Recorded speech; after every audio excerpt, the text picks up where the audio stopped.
James, would you like to come up? So we've had an extraordinary 3 days. We've focused a lot on solutions, problems, possibilities. We've talked about the need for an ecological civilization, but we haven't actually talked that much about species other than the human species. We mentioned whale music this morning, but James, who's written a book, Ways of Being Beyond Human Intelligence, who is a writer, artist, and technologist, brilliant definition, is going to correct that by taking us into other worlds. James, over to you. Hi. Thank you for that lovely introduction.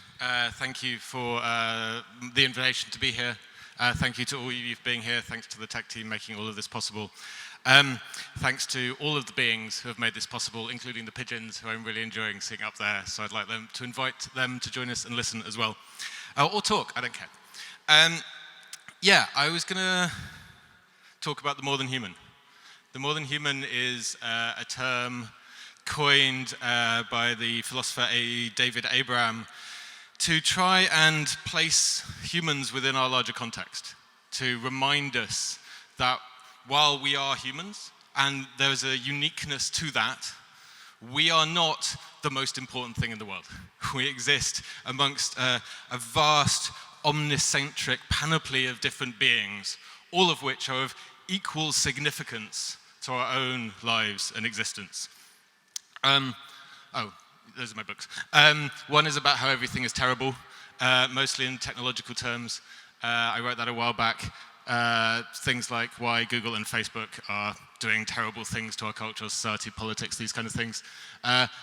It's a book that also talks about the difficulty of operating in a world where it feels like you don't really know what's going on because everything is so kind of hidden from you, right? Because of the technological systems that we're engaged with all the time, that we have no agency over or access to. We don't really understand how they work. And we have a kind of learned helplessness as a result of that. The second book is my attempt to get out of that sense of helplessness, to recover an awareness of what's actually out in the world, which came in my case through an engagement with this thing we call the more than human world. What happens when you start spending more time thinking about that is you start to, in my case what I did was I tried to listen to the voices of that world as they actually speak to us, to grant to them an agency and an awareness that I feel we often lack, and see if they had something to teach us. We're not, as a species, very good at doing that. One of the reasons for that is simply anthropocentrism, which is the fact that we tend to see the world from our own human perspective. We don't understand the ways in which the different experiences and contexts of other beings create different ways of being in the world for them. My favorite kind of example of this is the gibbon. Gibbons are great. They're, quite closely related to us, more than many other animals. But for a long time, they posed a kind of a puzzle to certain kinds of science that was trying to understand, like, what constituted intelligent behavior in other beings, right? We love to do this. We love to look at all the other creatures and go, like, are you as smart as us? Like, can you do the things that we do? How do you do them? And do you, like, join this special club of other smart beings? And they do all these tests, like the classic one where they put a bit of food over there, they're in a cage, they have a stick, like, can they get the food? Tool use, puzzle solving, things like this. And for ages, gibbons were a real problem because gibbons, they wouldn't do this. Other animals, including creatures that, like monkeys, which are a lot further from us evolutionary, according to the flawed idea that evolution or intelligence is something that kind of evolved in this upward form with us at the top and everything else being slightly sort of dumber all the way down. There were other animals that seemed to do this, but the gibbons just wouldn't. And they tested the gibbons for years, for decades even, and the gibbons just refused to participate in this experiment. And so from the scientific perspective, they were regarded as being dumber, right? Until one time in the 1980s, some researchers redesigned this experiment. And what they did was, instead of giving the gibbons sticks just lying around on the floor, they hung them from the top of their enclosures. And immediately the gibbons went, oh, thanks very much. Because they construct their worlds differently. Gibbons are arboreal creatures. They live in the trees, they're brachiators. They spend their time swinging around. And so they have an awareness of the world that operates radically differently to ours, which happens mostly at this ground level. And so their intelligence operates differently. And the important thing to realize about this is that not only does it reveal how dumb we are when we don't recognize the intelligence of other beings, it's mostly our own stupidity that's doing that. But also that intelligence takes these multiple different forms depending on embodiment and experience, right? Intelligence is not something that just happens up in the head, right? It's something that happens throughout the entirety of your body. It depends on your context and experience. And so also, in other important ways, it happens outside the body because it's a matter of relations. It depends what you encounter, the ways in which your intelligence is developed and displayed. Intelligence is relational and it's embodied. Probably consciousness as well. I don't talk too much about consciousness usually, but I feel like doing so here because we all are. So let's say that too. Consciousness is embodied and relational. I can claim that. The real upshot, again, of this kind of thinking is when we start to look at and think about our relationship to other creatures and the way they experience the world, we also start to ask questions that are less like that intelligence question, like, how much are you like me? But we start to ask the question of, what is it like to be you? How does your differing experience of the world help us to understand our own lives better, but also the ways in which we operate in the world and relate to it? Some of these experiences or interactions or behaviors of other creatures are talked about or known about more. And I could tell you all kinds of stories about animal language, memory, planning, behavior, those kind of classical traits of what we call intelligence, because they're what we think intelligence is, because those are the things we're proud of being able to do ourselves. They have also all kinds of other abilities that we don't possess. There's all kinds of things that non-humans can do that exceed human abilities in all kinds of ways, including certain cognitive processing tasks. But I want to talk about one particular type of experience, actually, which is spiritual or religious experience, which is also experienced by non-humans in ways that we probably most of the time don't recognize, but has been glimpsed by people at certain times in all kinds of ways. One of the most famous ones of which is Jane Goodall, who, as I'm sure many of you know, ran the longest ever wild animal study in the Gombe Stream National Park, where she spent 60, 70 years, I think, at least now, studying the same groups, families of chimpanzees. And she has on multiple occasions observed them in relation to the world around them. She writes of the waterfall dances, of when certain chimpanzees will take themselves away from the group and perform these dances, ecstatic dances, in the presence of waterfalls. Also rain, some kind of rain dances, where they shake the trees and dance around them and perform what is very obviously a kind of ecstatic dancing, a response to their context that has nothing to do with any other kind of social animal behavior.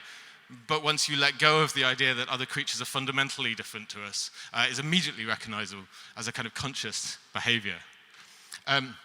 One of my favorite stories concerns that of Barbara Smootz, another long-term primate researcher who worked with baboon troops in Kenya and Tanzania, from the 1970s for 20, 30 years. And she writes really, really beautifully about the experiences that she had with these creatures.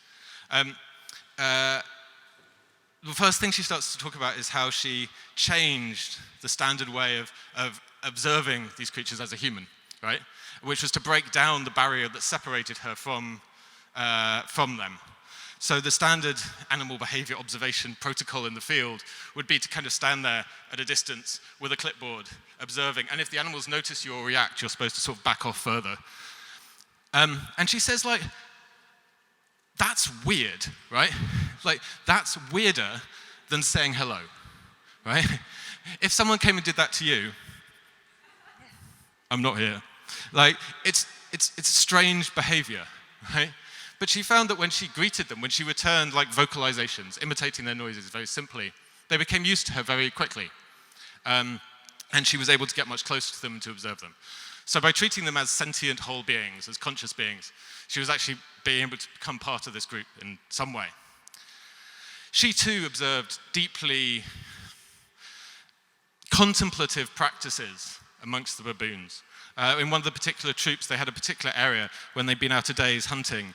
They would return by a particular path through a river stream where there were lots of little hollows that filled with water.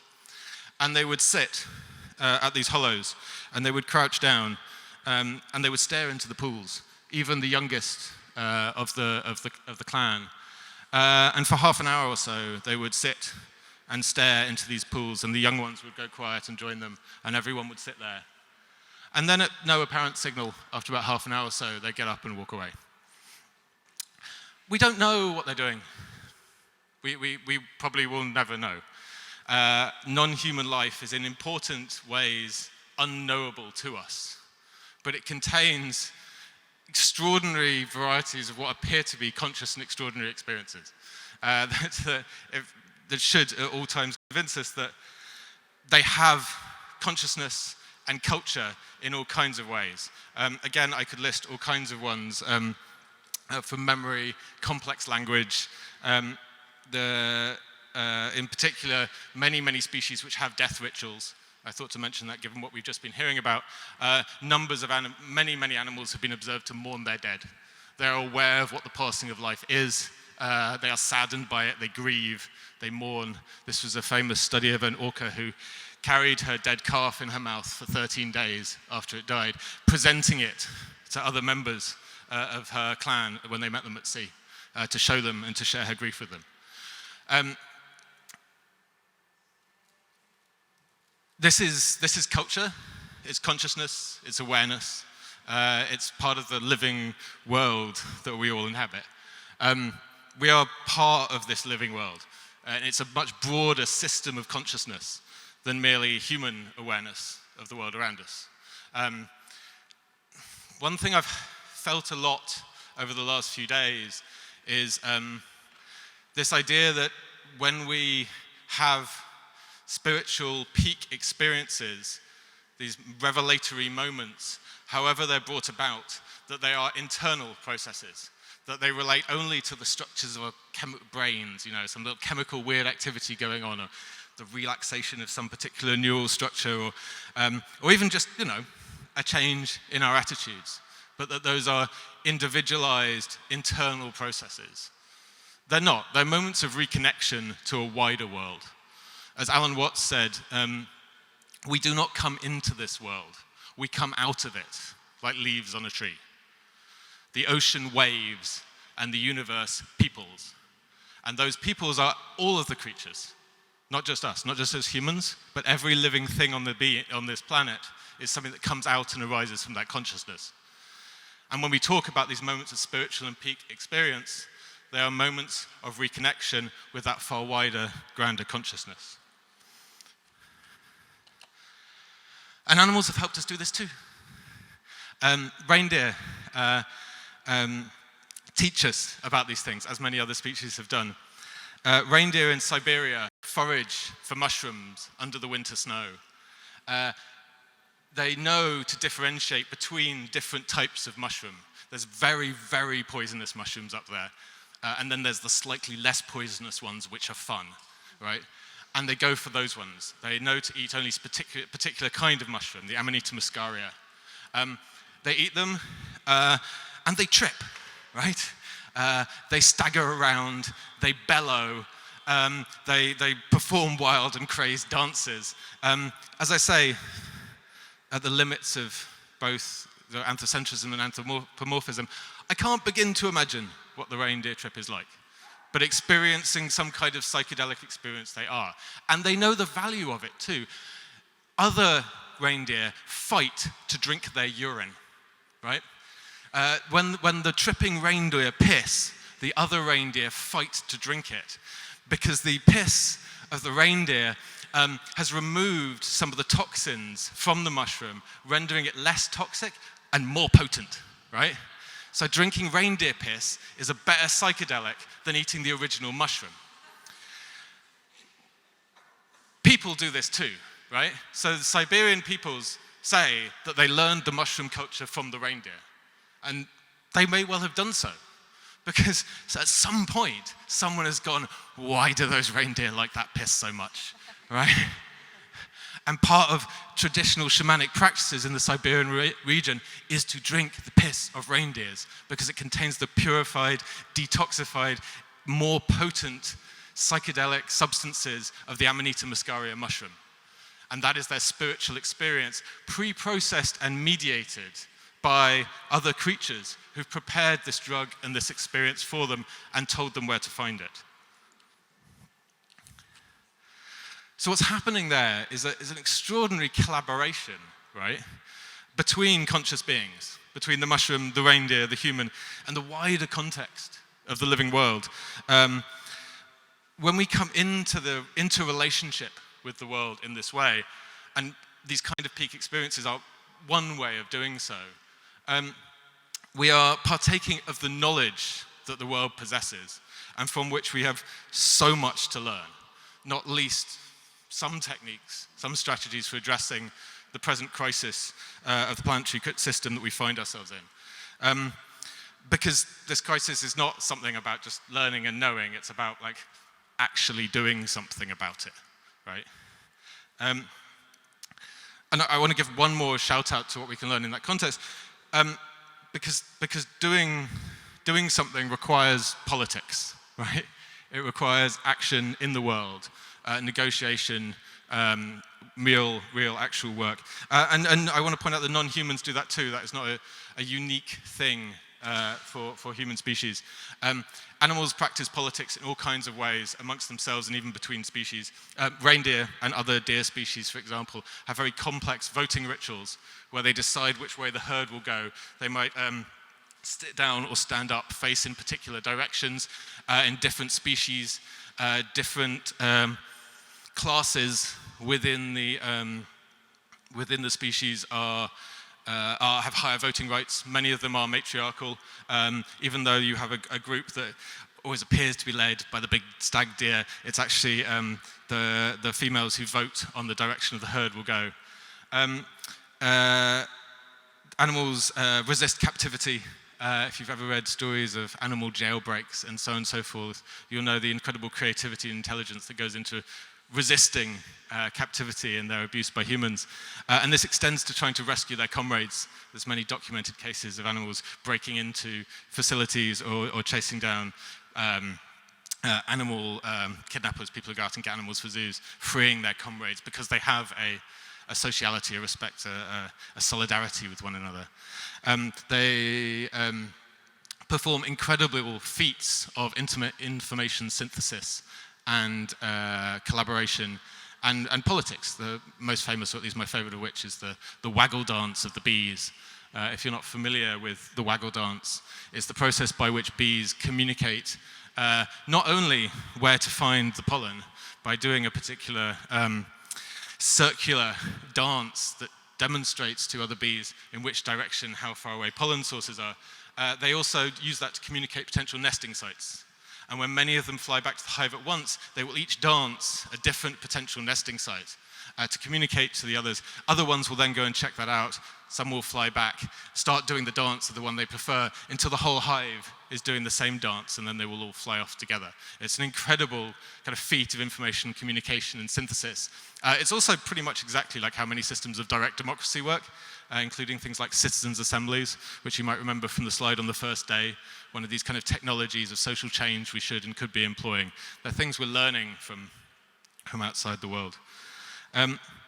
But the issue, the real reason I bring up politics is because I feel that this too has been somewhat elided, apart from that beautiful mention at the end of the last talk, in the last couple of days. Because I've heard a lot about changing minds, but I haven't heard that much about actually changing the world. I was incredibly struck by, I've been struck repeatedly by the way in which Eleusis has been described and the mysteries that occurred here as being outside of politics, as though they were separate from the other things that occurred. I can't believe, and apologies to the historians and archaeologists in the room, that was entirely the case. I'm sure there's different takes on it. I was struck particularly by the fact, for whatever it means, that slaves were allowed to participate in the mysteries if someone paid for them to participate, and then they went through, they were initiated their enlightenment, they had this peak experience, and then they went home and they were still slaves.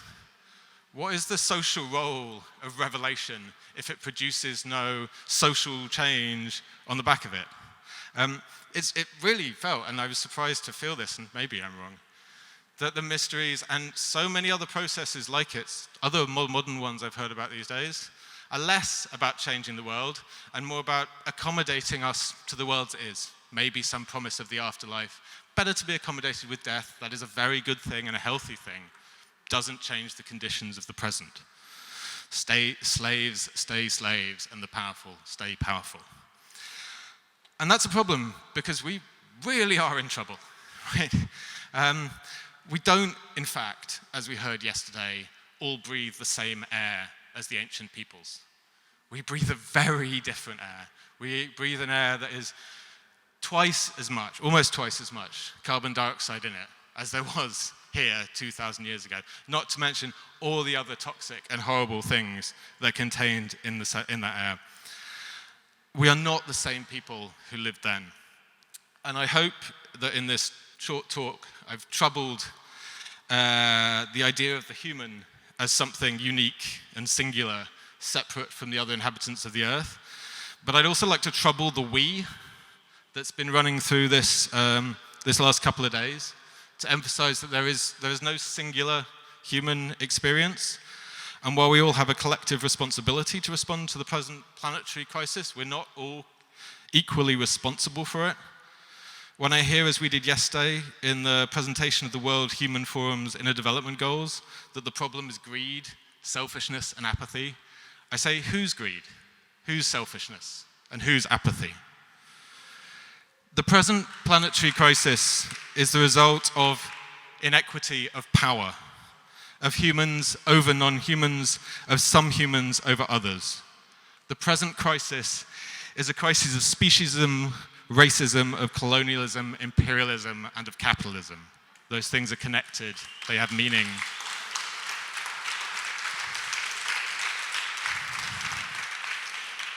I believe deeply that processes of initiation and integration are vitally important to the sort of changes that we need to make, but there's a danger in focusing on that for its own sake, or as a purely internal process.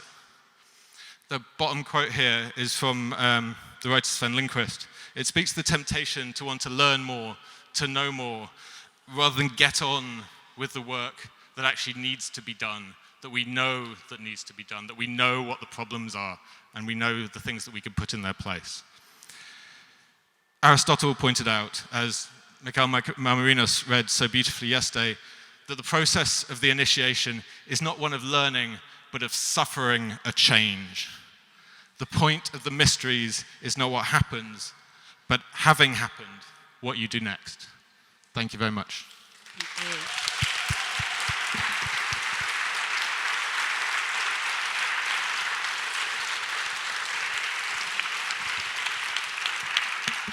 James, I really want to thank you profoundly, but I beg to disagree because our Delphic Cube says one thing. It says the biggest problems our times are facing are not only climate and ecological issues, but also social issues. It's about inequality. It's about leaving the bottom, the people who are agents of change out of the capacity to act and to influence the policies. There is a glass ceiling between what communities and people are able to do from the bottom and what people up there hear. It's to say that we need flat hierarchies, that we need social collective intelligence, and that we need to allow the people who are willing and able and are already doing this change process to hear their voices and to amplify them. So I completely agree with you, with the proviso that in order to achieve that, it doesn't just require raising those up, it also requires those who have existing forms of power to give up that power, to renounce it in every kind of way. We are absolutely in agreement with that, but I think the particularity of our cube is to say that if we agree on this, and in my generation we already knew it, that this had to happen somehow, we must remember that in order to achieve that, we must change a lot of other things simultaneously. And one of the things we must change is also about what happens inside ourselves. But the one thing I want to thank you for, and this I think is really important and we need to underline now, is simply that our relationship to nature is totally wrong. And this is about, and the reason we started with Jeremy Land, and I don't know how many of you were here to hear him speaking about an ecological civilizations, which was a profoundly political statement, is that our relationship to nature today is not a relationship of symbiosis, is not a relationship of harmony, and just listening to words, because words are important, in Greek we say perivallon, which means we are in the center of something, and nature and all the rest of life is around us. But in English also you say environment, in German you say Umwelt, so everybody makes the same mistake. We consider as humans to be in the center of something which is life and nature, instead of understanding that we're just part of the bigger circle. And the other important thing for that, what we can learn from this, is that we can precisely learn from nature, and that there is so much in what we call biomimetism in French, and I don't know how you say it in English, biomimetism probably, and this is something that is coming more and more up, the idea that nature is teaching us with its principles, with its cyclical principles, with the permaculture principles, so many things that we as humans have to change in our systems. So that, I believe, is what we have to continue remembering, and in that sense, I'm so glad you ended your speech with that. But I just realized that we also have somebody from the political spectrum here. I was thinking we would see him at the Human Requiem, but I want to acknowledge the presence of Theodoris Skylakakis, the Minister of Environment, I should say, find another word, please, ecological attention, who is here with us. And I do hope, Minister, that you have heard this speech and that you will continue thinking about it. I don't know if you want to say something or not. You are not obliged to do it.